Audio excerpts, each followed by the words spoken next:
Broadcasting from the business capital of the world, this is the Podcast Business News Network.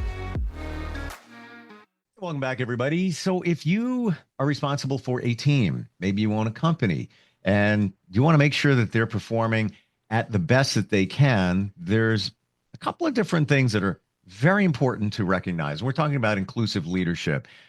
Within that, it is recognizing the skills of your team and putting them where they need to be, supporting your team's professional growth, even their personal growth, giving feedback, receiving and giving feedback, essential. How do you do that effectively without micromanaging? We're going to talk about that today.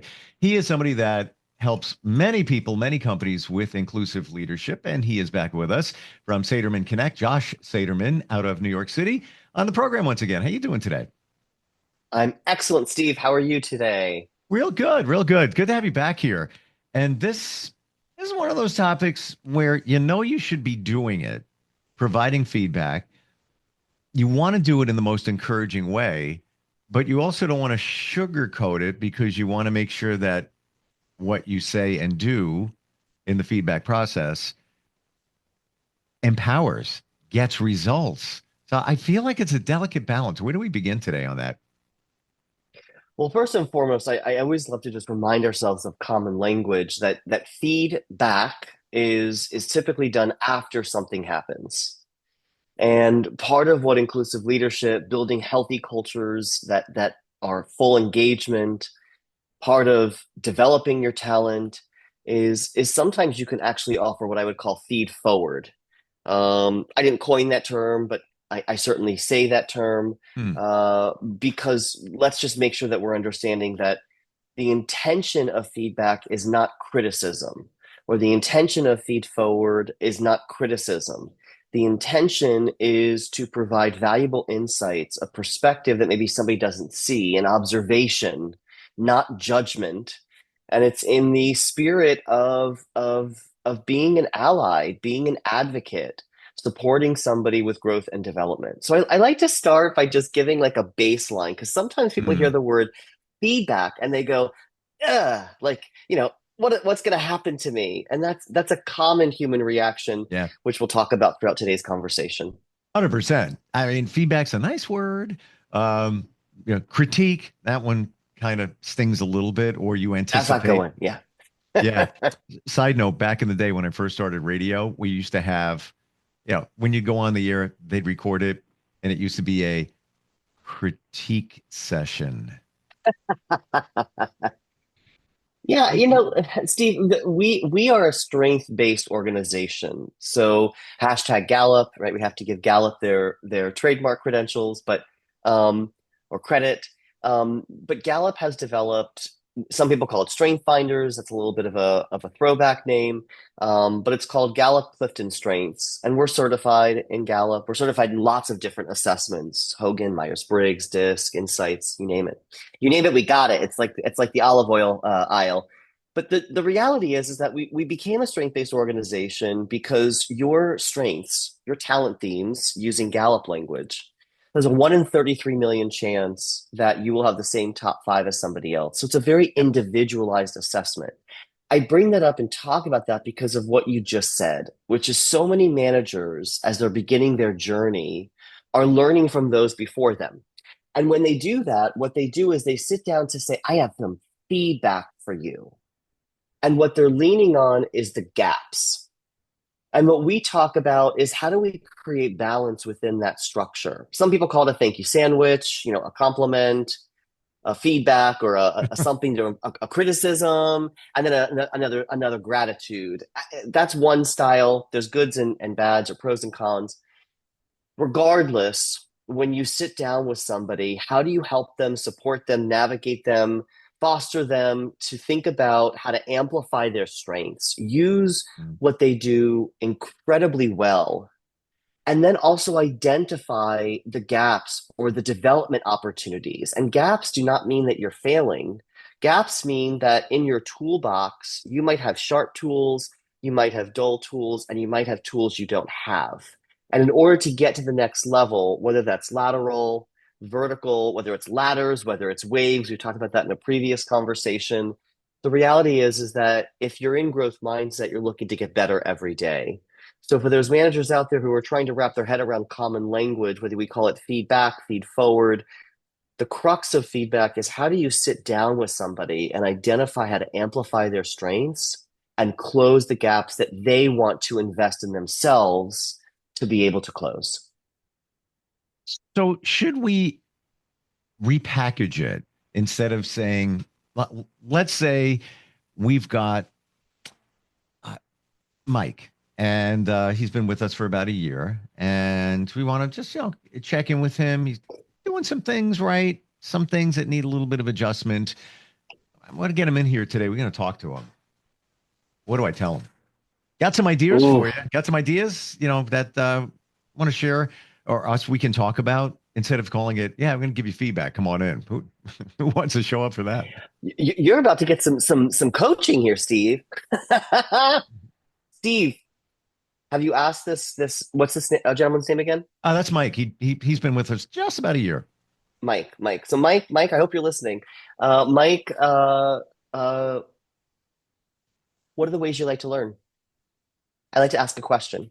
I like to ask a question because if you're looking to identify some feedback or some feed forward, right, it starts with understanding how do people receive information. So it may even be another question, which is, I'd love to talk about your development. Are you open to having that conversation? So you don't have to always say the words, are you open to feedback? What we learn as coaches is there's lots of entry points to what we call connect, right? And so the connection might look like, I've got some observations about how we can keep amplifying your impact here at the organization. You in a place that we can talk about that? Because you want reception, right? Some people I've asked that question of and they say, no, not today. I'm not there today. Great. When will you be there? I'd like to address it in the next couple of days. So I'd like to ask a lot of questions there. Does it make sense? I love the questions. The rest surrounding it would have me on guard. I would still be a little like, this is going to be like, I always feel you always want to make it a positive. There's a positive in there. And even starting it with the positive things that somebody does, just recognizing, hey, you did a great job on that. Great job on that. Just want to, throw something to you, get your thoughts on this. Essentially, you're giving them feedback. Well, listen, there is time. Let's not be sunshine and rainbows. There is time to say, I have some feedback for you, and it's really a learning opportunity. It's something that we need to work on together. So there is that level set of like, hey, there's some things here that are not working out so well, and let's talk about it, right? Brene Brown says, clear is kind and kind is clear. And I've said this before, one of the things I like that come out of AA and some of those programs is say what you mean what you say, don't say it mean. And so I offer that because truth talk is truth talk. If somebody is underperforming, you owe them the dignity of saying, hey, you're not meeting expectations. Let's talk about that. On the other side, though, feedback is a gift. And so if there really is an opportunity and you think this person has the capability or capacity to do something with it, it might look like this. I'll do as an example because I don't know Mike's background or I don't know where Mike shines. And so it might look like this. Steve. A couple weeks ago, you gave a presentation and I jotted down some notes. I wanted to marinate on it for a minute. And I want to share some observations. Are you open to that feedback? Yes. Are you open to that, Steve? Absolutely. Yes. Awesome. Great. I really wanted to amplify your strengths. You have this great presence. You came on and I saw people perk up. They loved hearing your voice. Steve, sometimes you talked too fast. And I think it's an opportunity for you to think about how you slow down a bit and let people catch up to you because your information was great. It was robust. It was meaningful. And the audience needed to just take a moment to just settle in. So in forward presentations, how might we support you in cadencing the way that you're delivering information? That's feedback. Love it. Love it. It's very positive. I would take something away from that. You said something before that example that completely resonated and in my mind was a game changer in confronting the employee or the team member of the team. You said, we have some things that we need to work on together. Yeah. That changes everything. It's that's Yeah. just one word, together. I'm just my opinion, but that really that stands out. That stands out. For any new managers on this call, for any existing or advancing managers, for any senior executives, for anyone that's listening to this today, what is so key when you look at EQ, and I hope that people can see me, but if not, I'm going to describe it, is when you point a finger at somebody, when you say you're responsible, you need, you have to, what you're doing is you're also pointing three fingers back at yourself. Yep. So much of leadership and management is identifying your role in advancing them into the organization. They're not there to take your seat.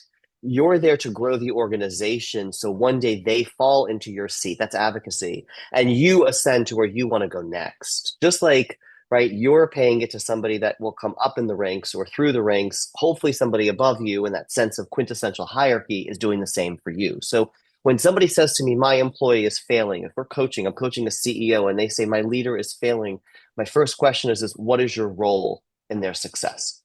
Mm. What is your role in their success? If somebody truly is not exceeding expectations, have you set clear job expectations? Have you communicated where they're failing? Have you communicated where they're successful? Have you identified timelines for improvement? That's the role of a manager. In prior podcasts, I said managers are not ego. As high as a person still sits on their ass. So it's not about ego. It's not power. It's decision making. And part of that decision making is how will you decide as a manager to invest in the team that you've either inherited or you've hired? Mm. There's accountability, and I'm seeing that even more and more as we talk about this. You have, insert hypothetical team member, employee Mike. He may be real good. He may be not so good, but ultimately it's the responsibility of his superior to make sure he's on track. Because we can't assume that he was given everything he needs to succeed. Well, that's why we developed the Arrive Academy. I mean, shameless sales pitch, but to be honest, that was my love language. I Mm. worked. People can see through my LinkedIn. I worked at Macy's for a large number of years, and there were many things that Macy's did right. They had fairly significant leadership development programs. But what I found was missing for the larger organization was this opportunity to think about emerging leaders. How do you develop direct reports? What are the 5 C's of effective leadership? What are the differences between telling, teaching, and coaching? What are the ways that we collaborate and communicate to build alignment? Never mind agreement, but alignment. Workforce is about alignment, right? Brunch on a Sunday is agreement. Love a good mimosa, but for any of you who are Bloody Mary fans, I can go there too if we have to, but that's not what the workforce is about. It's about alignment. And so we developed the Arrive Academy and we developed the Drive Academy and then ultimately developed the Thrive Academy and offsites to meet people in their map of the world of what did they learn, what are they missing to be successful managers. And I know that we've taken a little bit of a turn. Feedback, feedback is everything. Feedback is everything for that emerging manager, both receiving it and being able to provide it, mirror it back. And so when we talk about feedback, we can't help but just go to the basics and say, where are you learning the power of your language? The way that you actually offer someone what I just did with you, Steve, is accountability, commitment, togetherness, insight, observations, right? So many people deliver feedback with judgment. And that's not that the manager is failing, that's the manager wasn't taught how to provide feedback properly. Mm. And if that employee is somewhat failing, they may not have been given the skills or taught. Uh, Spot on.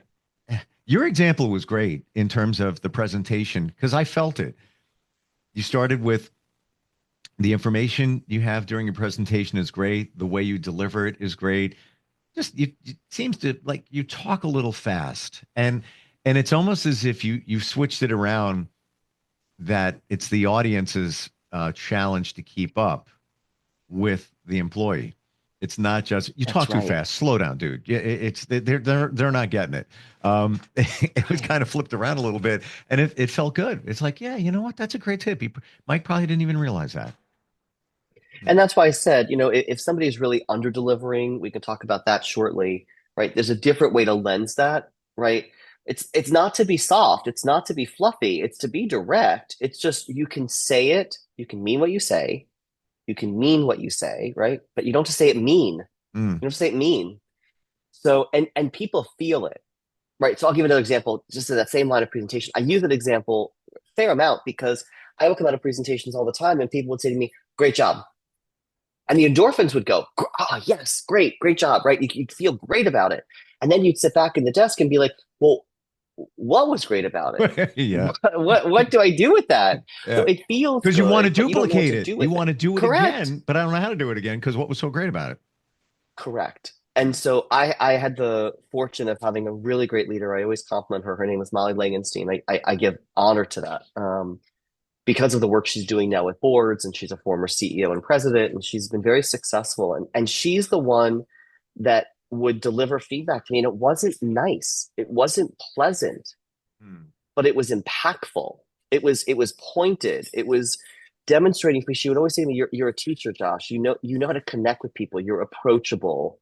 And here's where I need you to keep stepping up, stepping in, stepping up, stepping in, Hmm. right? And so it sometimes was a little stingy, right? It like, right? Because I wanted to impress her. It's not about liking. I mean, liking is lovely, but and now we are friends, and it's moved into something. But the reality is what she did for me as a leader is she taught me it was about impact. It was about career advancement. And career advancement doesn't mean hierarchy, doesn't mean, again, promotion. Career advancement means I'm learning how to build my toolbox and get those sharp tools sharper, get those dull tools sharpened, and put the tools in my toolbox that I needed to be successful, because what got me here would not get me there. Even if I was in the same role, everything changes, everything transitions. So feedback is about how you face that transition. And how do you, again, I used that language earlier today, how do you keep filling those gaps so that you are staying in growth mindset, you're growing and learning? And that's why how you receive it and how you provide it, not give it. It's not an apple. You don't give it, you provide it. You provide Hmm. this opportunity for somebody to either receive it or turn it off. I've been given feedback before and I had to think about it for a while. And sometimes I don't action on it so quickly because I'm just going to let it settle in. Sometimes you action on it more quickly. So it's providing it, it's receiving it. How do you, when you're going to provide that feedback, look at individuals? So you got Mike. He's pretty strong-willed. He's got a good personality. There's no real issues there. Then you have, uh, let's say, Joe. Joe is very sensitive. Yeah. The delivery seems to me has to be a little different. Would you agree? Do you have to read the person? Yeah, I mean, my mom always said it's a various form of know your audience. She would say you need to communicate with people the way they need to hear the information, not the way you want to deliver the information. Mm. So yeah, I think sometimes it may sting or it may be more emotional. And emotions, by the way, is human. So I don't want anyone on this call. And Steve, your question is spot on. It's a brilliant question, and it's brilliant because we are human. So those that say, "Oh, I'm not emotional," that's bullshit.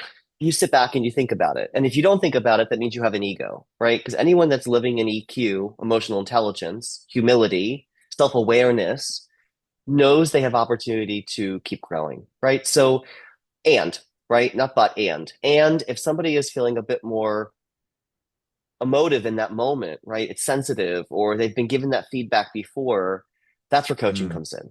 That's where the coaching and the power of asking questions. Hey, I want to be here to support you.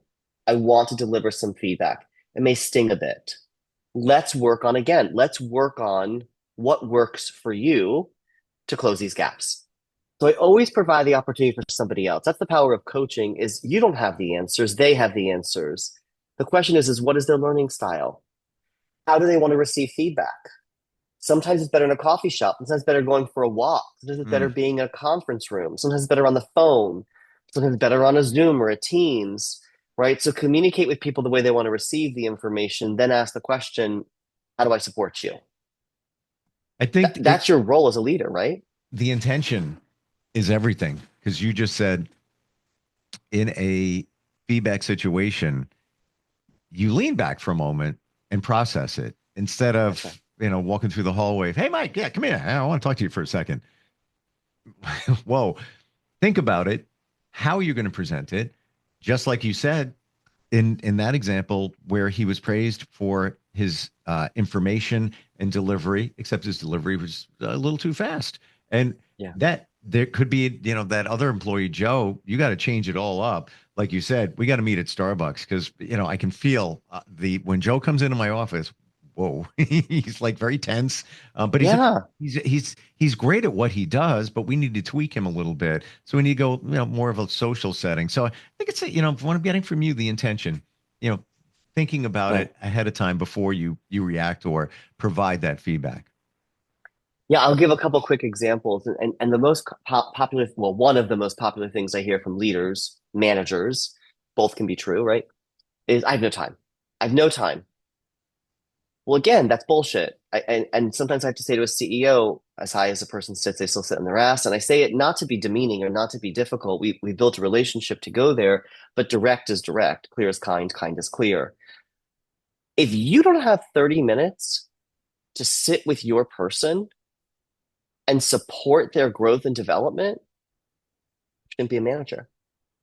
And maybe that's provocative, but the reality is that that's your job. Your Mm. job is to grow and build a team. Your job is to make sure that team has all the resources they need to be successful, even in a moment where resources are limited, right? You got to be a MacGyver. You got to make that paper clip, that flashlight, and a match work for you. And that's your job as a leader is to find ways to move forward. That's your job as a manager is to invest in your team. Mm. So sometimes I do have to provide that direct feedback, and I have to say, and this is an example of tougher feedback, my expectation of you as a leader, as a manager, is that you are investing in your people. And I'm not seeing that. I'm not seeing that intention to carve out that time purposefully to provide feedback, to provide tough talk, radical candor, and to provide ways to amplify strengths to get the most out of your people.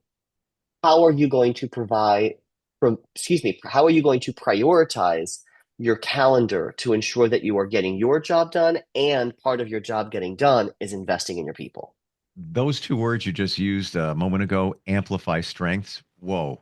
I mean, that just feels so empowering. When somebody takes the time to amplify somebody's strengths, it seems to me that's magic. Magic ensues. I mean, your job as a leader and as a manager is the five T's: teach, train, tolerate, transfer, or terminate. And Ooh, too many people forget that when you teach somebody something, you're imparting knowledge, you're imparting something. The train is 90 days, 30 days to change a behavior, but really 90 days to embed. And that's a variable. I mean, certainly sometimes it's 30, sometimes it's 180. It depends on the complexities. sure. And people struggle in each of those five T's. How do I intentionally set out to train? Whether I do it or somebody else does it, right? Again, shameless plug. That's why we're here. Saterman Connect is here to be able to support training and development, not compliance, right, per se only, but also development, right? Teach it. Are you going to then tolerate behavior? Or tolerate gaps?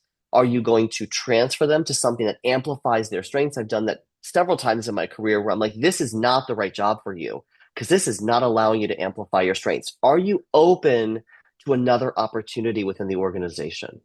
And if the answer is yes, let's find that. I'm not going to pass along a problem to somebody else to manage. That's shitty leadership. What I am going to do is say this person has these kinds of strengths and they may not be best in buying. Wow, they are great at marketing.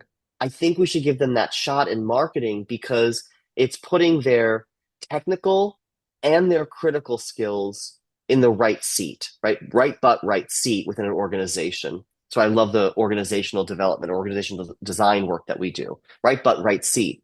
And then the last two T's are you going to tolerate it or terminate? And if you're tolerating, what that means to me is as a leader, you're afraid of giving feedback. As a Mm. manager, you're not sure how to provide feedback. So if you're listening to this and you're living in that tolerate, let's talk about it. Let's figure out a way to get you comfortable. Don't use my language. Use your own language. Find your own model and make sure that your impact matches your intentions. You said that earlier today, Steve, your intentionality here. Yeah, I'm very intentional about my intentions should match my impact. And you as a manager or leader should be doing the same. Learned a lot today. Gotta be honest. This is, and it's very delicate territory. I feel when you're in the feedback area, there's so much at stake. There's emotion. There's personality. There's a lot going on. So I appreciate it. I think we hit a lot. Saterman Connect is your website, Saterman, satermanconnect.com. I have a somewhat unrelated question. Please. Your logo seems like it's an elephant. I'm trying to, and I just looked at it quick before. Tell me about it. Thank you for asking. My grandfather and I were very, very close. He grew up without much money. And in essence, when we were building the company, I wanted something, a piece of my grandfather with me. So much of what I've learned throughout my life has come from my grandfather. And he used to go around the world collecting elephants. And so the elephant to me is not only a symbol of my grandfather, it's a symbol of wisdom, it's a symbol of connection. Ubuntu is one of our values, which essentially means we are who we are because of those around us. For any of you basketball fans, you'll throw back to the Celtics in the mid early 2000s, right? When they won their championships, because that was their saying is Ubuntu. We are who we are because of those around us. And that's what the elephant holding that branch, my grandfather would say a stick has two sides. Another variation on yin and yang, or that idea of balance. And so the elephant holding up this stick in honor of balance, in honor of perspective, in honor of we are who we are because of those around us. That's what the elephant means. I love you and what you do, and now even more. Thank In you so much, Steve. in hearing that, and some I don't overthink things, but I was looking for the connection to what you do with the elephant. Um, there doesn't need to be a connection, but even what you said, there is a connection. And your grandfather, wise man. Wow, Absolutely. Thank you so much, Steve, for asking that question. I appreciate that. super cool. Thank you for being here. We'll catch up next week.